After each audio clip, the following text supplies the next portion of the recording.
In 1883, a man took up his first formal position at a neurological clinic in the Salpêtrière Hospital in Paris. This was surprising, as just 5 years before the man had finished law school in Paris, an achievement for which both he and his mother had moved to the city 6 years beforehand. In the years between getting his law degree and being appointed as a researcher at Salpêtrière, the man had spent much of his time in self-guided study, a process that he had found suited him rather better than university courses. Despite his unorthodox entry into the field, Alfred Binet would go on to become one of the most revered French psychologists of all time, and his work would influence the study of intelligence to this day. But the work of Alfred Binet was not used solely for the admirable causes he had intended, and in fact it played a not insignificant part in one of the most horrifying chapters of recent world, and more specifically American, history. This is the story of the American Eugenics Movement, and the role that the first IQ test played in it.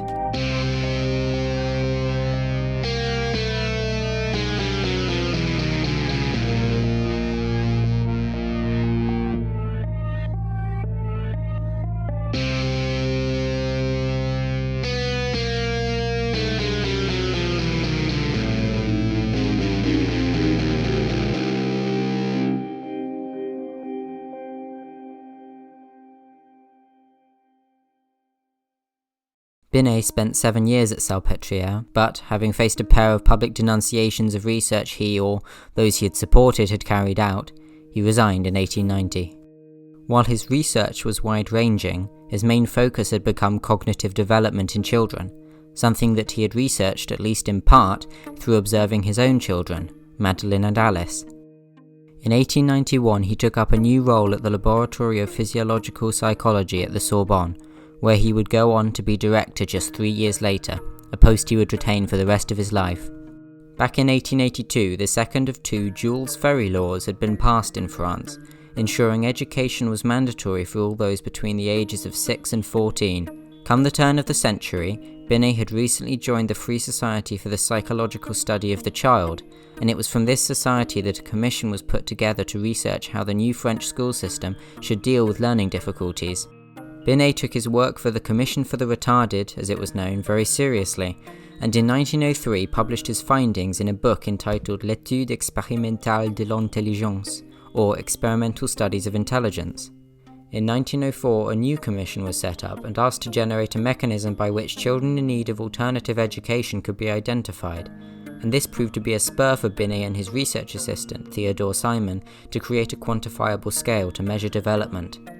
What they ended up developing was the Binet-Simon scale, a test comprising of a series of questions of increasing complexity that could identify the child's approximate mental age based on the number of answers they got correct. The tests ranged from the ability to follow a beam of light moved by the examiner, up to deductive reasoning puzzles such as "My neighbour has been receiving strange visitors. He has received in turn a doctor, a lawyer, and then a priest. What is taking place?" This rather entertaining test required the child to identify the prettier out of each pair of faces. Binet was adamant from the start that his test was not comprehensive. Intelligence, he said, ought to be measured qualitatively, rather than quantitatively, and that rate of development varied from person to person based on their environment. It was not solely linked to genetics. It seems this message was, quite literally, lost in translation. In 1909, an 87-year-old Englishman named Sir Francis Galton was knighted for his contributions to science. 26 years previously, in 1883, he had published a book entitled Inquiries into Human Faculties and Its Development, in which he coined the term for and advocated for the concept of eugenics. He coined the word from the Greek eugenes, meaning of good stock, or hereditarily endowed with noble qualities.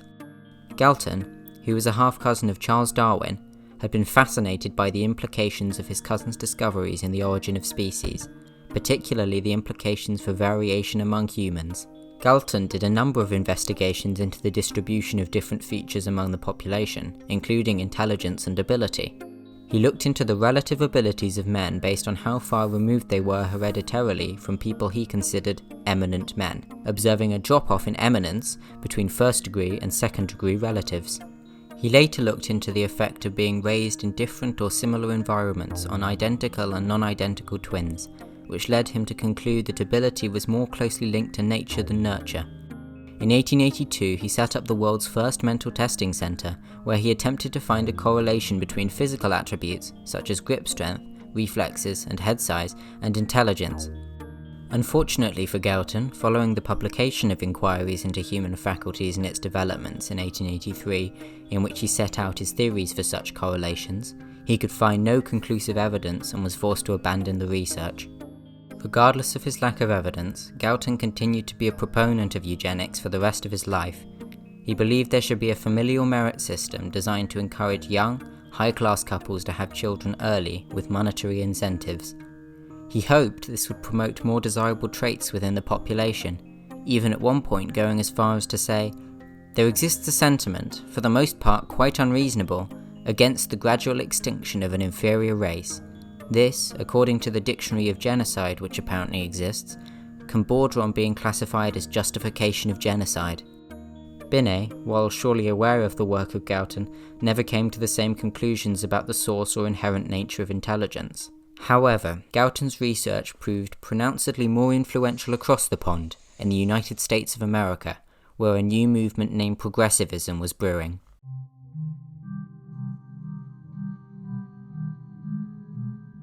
Galton's work was well accepted in the UK, receiving support from prominent figures such as John Maynard Keynes and Winston Churchill.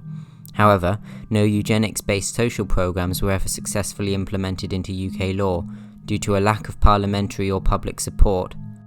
There was also limited international interest into eugenic ideals, until an American scientist named Charles Davenport received funding from the Carnegie Institute in 1904 to establish the Station for Experimental Evolution in Cold Spring Harbor, New York. At the time, the US was facing great social upheaval, with mass urbanization, industrialization, and immigration leading to a surge in support for a movement known as progressivism, which sought to rectify the issues in the US through science, technology, and social reform. Progressives were responsible for acts such as prohibition, women's suffrage, and education reforms, but some progressives, such as Charles Davenport, believed that guiding the populace towards bettering itself via eugenic principles would be an important step in stabilizing society. Davenport's work at the Cold Spring Harbor Laboratory would be very influential, both in sharing information about eugenics, but also in legitimizing programs such as compulsory sterilisation. It's widely understood that much of Davenport's work was racially motivated, and indeed he worked closely with racial purist scientists such as Swiss researcher Ernst Rudin.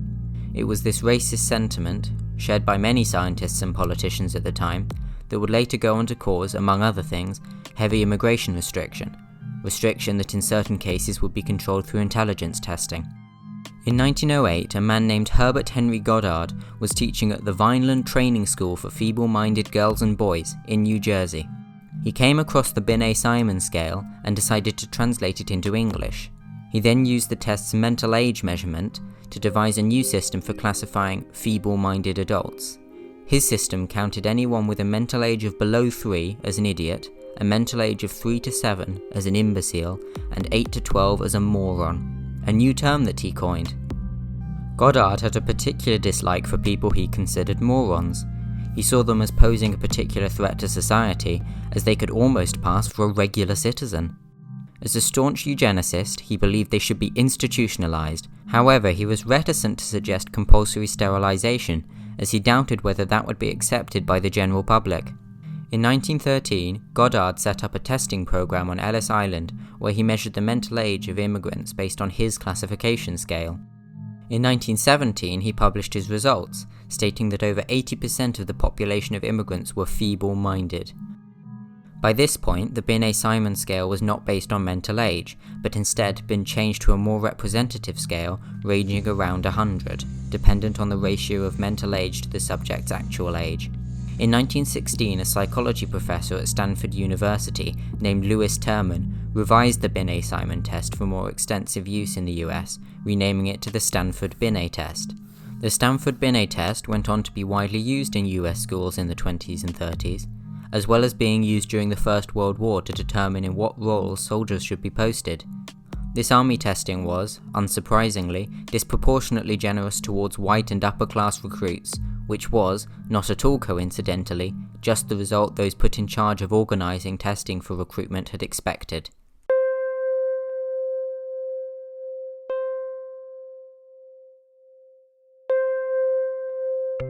In 1897, Michigan became the first state to attempt to implement compulsory sterilization laws for those in mental institutions, but the attempt was blocked by legislators.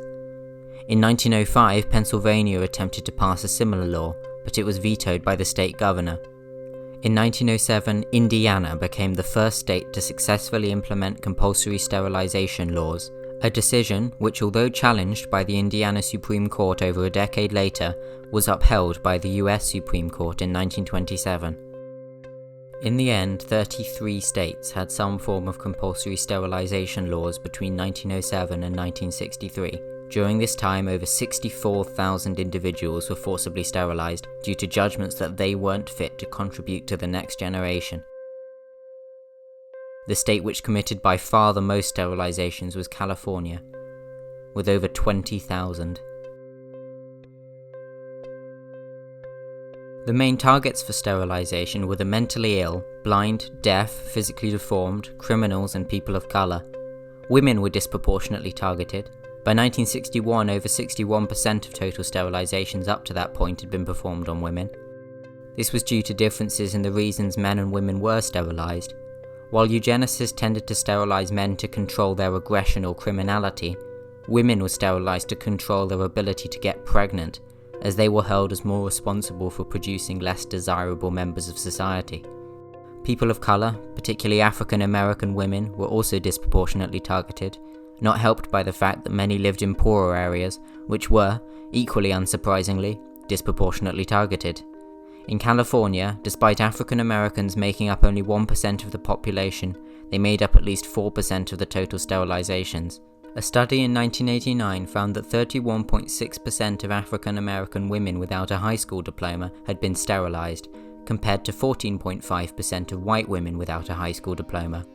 Native American and Latin American women faced very similar discrimination, including an aggressive compulsory sterilization regime in Puerto Rico, resulting in almost 1/3 of the female population there having been sterilized between the 30s and 70s. And it wasn't just compulsory sterilization. Immigration law from the 1920s onwards was dominated by wanting to attract desirable immigrants and prevent undesirables from entering the country. The Immigration Act of 1924 concluded that Nordic and Western European immigrants were these most desirable incomers, and Chinese and Japanese immigrants were the least desirable. Eugenic concerns also contributed to continuing segregation, particularly relating to marriage or partnership between different races. During the end of 1945 and into the start of 1946, a series of tribunals were held in the German city of Nuremberg, which would go on to be known as the Nuremberg Trials. At one of these trials, Nazi leaders tried to justify their own brutal eugenics program, which had led to almost 500,000 forced sterilizations within the last 10 years, by citing a report about the Californian sterilization program. This went some way to sway public opinion away from forced sterilizations. However, the process would continue in many states for decades to come. While the majority of programs had been shut down by midway through the 60s, some continued through the 70s, and there have been examples of compulsory sterilization without adequate consent from the subjects as recently as 2013 in penal institutions. Not many have received compensation for their mistreatment, with justifications being offered such as, few are likely still living, and they would of course have no affected offspring. Despite the abandoning of the original eugenics movement, there have been attempts to resurrect it in a more ethical context, with particular interest in gene editing to eliminate genetic disorders and ensuring it is the parents who have power over what happens to the child, rather than the government. The ethics of gene editing systems such as CRISPR and their ramifications remain hotly debated to this day. In 2014, California enacted a bill that banned sterilizations in correctional institutions, unless for medical reasons. Alfred Binet died in 1911, the same year as Galton. Davenport died in 1944, Terman in 1956, and Goddard in 1957. We don't know how many victims of compulsory sterilization are still alive, because comprehensive records weren't kept. Binet himself never spoke out publicly against how his test was being used across the globe. It has been suggested this was because he was an isolationist and rarely left France, or because his test wasn't adopted within France itself and so was never used for such purposes as it was in America. We do know, however, that he resented the view many eugenicists had of intelligence as a single quantifiable construct, and spoke of their work with brutal pessimism. But while Binet and his early IQ test are linked to that movement and the horrors it caused, he is not defined by them. His work served as the basis for many forms of intelligence testing right up till the present day, and in 1984, the Binet-Simon scale was named as one of the 20 most significant discoveries of the previous century. His work will have helped thousands, millions of people suffering with mental disabilities receive the extra support they need, and I just hope this is the use he would have wanted.